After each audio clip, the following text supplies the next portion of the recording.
Mesdames, Messieurs, bienvenue dans Miroir. C'est toujours une joie de vous retrouver pour nos petits échanges hebdomadaires. Notre quotidien est une source permanente d'inspiration. Les thématiques ne manquent pas, qui mobilisent notre réflexion et parfois appellent des actions concrètes à mener. Cet éditorial reste disponible sur les chaînes CRTV et CRTV News, ainsi que sur les plateformes numériques CRTV Web. Merci de nous accorder votre attention.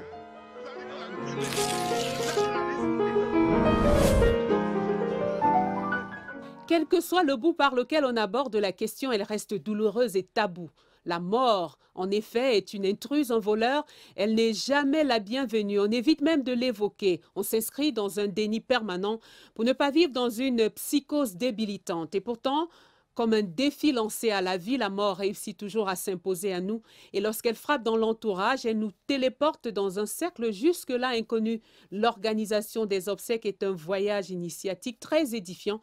On découvre alors tout un univers d'acteurs, de métiers, d'hommes, de femmes qui tissent la toile d'une véritable industrie, l'industrie de la mort. Notre reporter Diana Iyango est allée voir. Voici son reportage.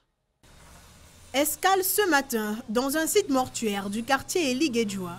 Ici, chaque détail de fabrication prend forme pour donner un aspect attirant à cette dernière demeure. Pour chacun de ces acteurs, la dextérité dans l'exécution de leurs tâches a évolué au même rythme que le travail de leur mental. En exercice depuis 2012, ce fabricant de cercueils a fini par enterrer les peurs que lui véhiculait son métier. Il m'arrive de me coucher à l'intérieur quand je suis fatigué, parce que c'est le bois. Mais quand on met derrière le corps là, même toucher, je ne peux plus, parce que c'était derrière une autre monde. Or, avant, il était que même pour descendre ici, ce n'était pas facile. Notre voyage dans les limites de l'au-delà nous a également conduit vers le marché des fleurs. Certains se servent de la mort pour gagner leur vie. Le souhait de cette confectionneuse de gerbes est d'avoir minimum ses 50 000 francs CFA chaque jour. Au fond d'elle, elle ne porte pas toujours le deuil de ses clients. Il ne faut pas que ça vous amuse. Nous sommes déjà habitués si bien que quand ils ne viennent même pas acheter les gerbes, nous, ça nous énerve. Ce n'est pas que ça me plaît ou alors je saute de joie, mais c'est juste que c'est le choix que j'ai fait. Un choix que Jean-Baptiste a aussi fait en acceptant de faire carrière dans la profession de thanatopracteur. Nous sommes habitués à voir des corps sans vie et nous n'avons pas peur. Les débuts ont toujours été difficiles. Les profanes disent que les morts se réveillent la nuit, les morts font ci, les morts font peur. C'est tout ce qui me faisait peur en particulier. Autant dire que dans l'exercice de leur fonction, bon nombre ont fait leurs adieux à l'empathie. Il serait plus judicieux de parler d'une chaîne de valeur qui rassemble en elle divers corps de métier. Depuis le thanatopracteur à la morgue jusqu'au creuseur de tombes au village, l'industrie de la mort est tentaculaire. Vous y croiserez des agences de location de corbillards, des menuisiers, des fleuristes, des décorateurs, des restaurateurs, des tapissiers, des couturiers, des choristes, des logisticiens, des maquilleurs, des services d'ordre, des médecins, des psychologues, des infographes, des imprimeurs, etc. Tous interviennent d'une manière pratique et effective à la conduite des obsèques. On le voit, la mort mobilise physiquement, matériellement, psychologiquement.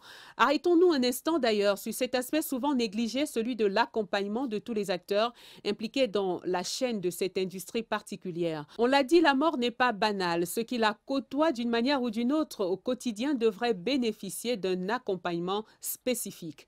Monsieur Nbel Magua Telex est psychologue clinicien en service à la sous-direction de la santé mentale et à l'hôpital Jameau de Yaoundé. Il s'exprime au micro de Miroir. L'acteur du deuil, c'est un métier bien spécifique avec des réalités.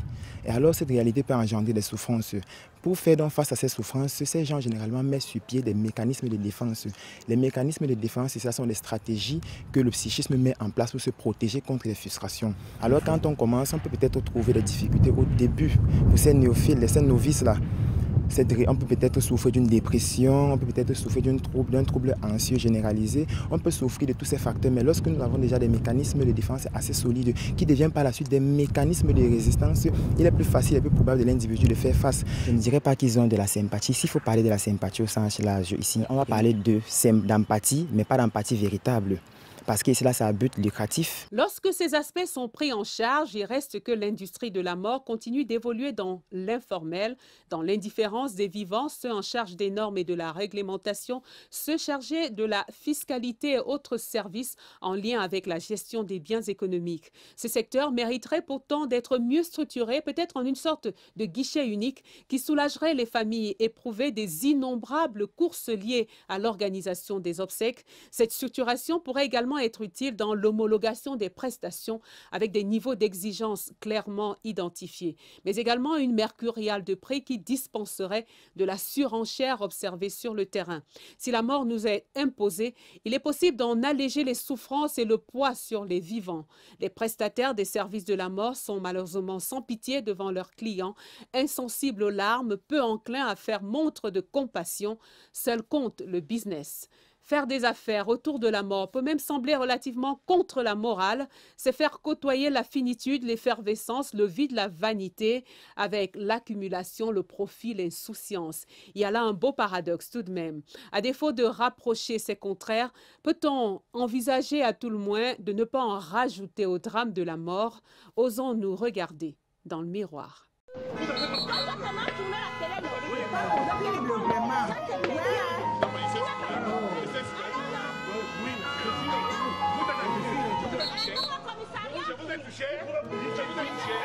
Vous